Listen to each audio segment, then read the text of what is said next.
Good evening, everyone. So, I am Aldelarine Balaro from Batch 4.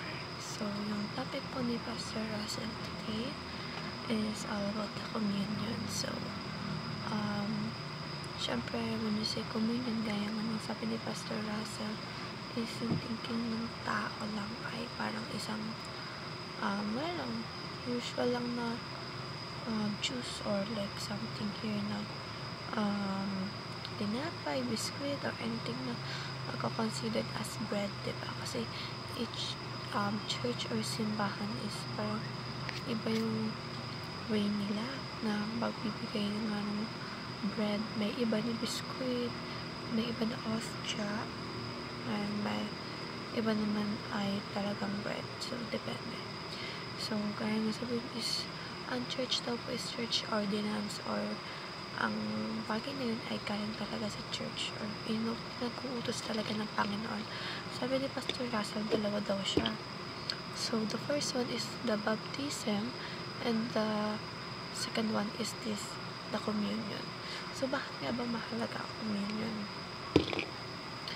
Sabi pa ni Pastor Russell, ito kasi yung parang representation ng Panginoon natin nung araw na siya ay sacrifice. So, itong communion na to is hindi lang siya basta-basta talaga na communion.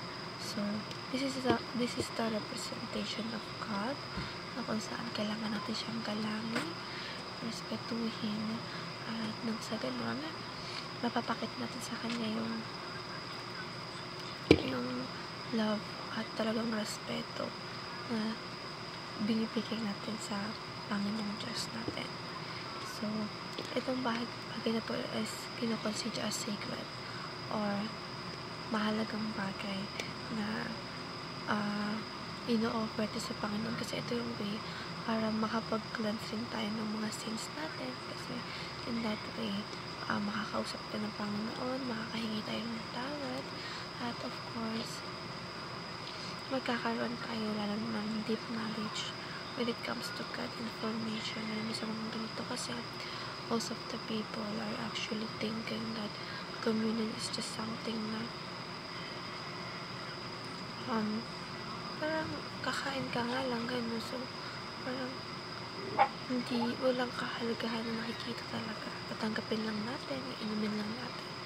But when you search more and dig more about God, this is not all about na pagkakain or inom lang natin.